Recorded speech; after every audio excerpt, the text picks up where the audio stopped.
തമിഴ്നാട് ബന്ധുവാർപെട്ടിയിലെ പടക്ക നിർമ്മാണശാലയിലുണ്ടായ പൊട്ടിത്തെറിയിൽ 4 മരണം. 2 പേർക്ക് ഗുരുതര പരിക്കേറ്റു. പൊട്ടിത്തെറിയിൽ 3 കെട്ടിടങ്ങൾ പൂർണ്ണമായി തകർന്നു.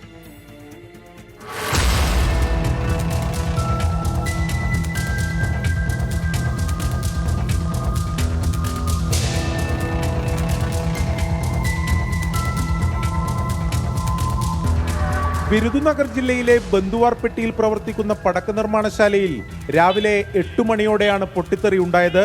തൊഴിലാളികൾ വെടിമരുന്ന് നിറക്കുകയായിരുന്നു. 3 കെട്ടിടങ്ങളിലായി 10-ലധികം തൊഴിലാളികൾ ഉണ്ടായിരുന്നുവെന്നാണ് വിവരം. ആദ്യ കെട്ടിടത്തിൽ പൊട്ടിത്തെറി ഉണ്ടായപ്പോൾ തന്നെ മറ്റുള്ളവർ പുറത്തേക്ക് ഓടി മാറി.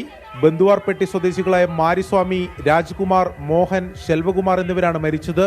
ഗുരുതര പരിക്കേറ്റ 2 പേരെ സമീപവാസികളെത്തിയാണ് ആശുപത്രിയിലേക്ക് മാറ്റിയത്.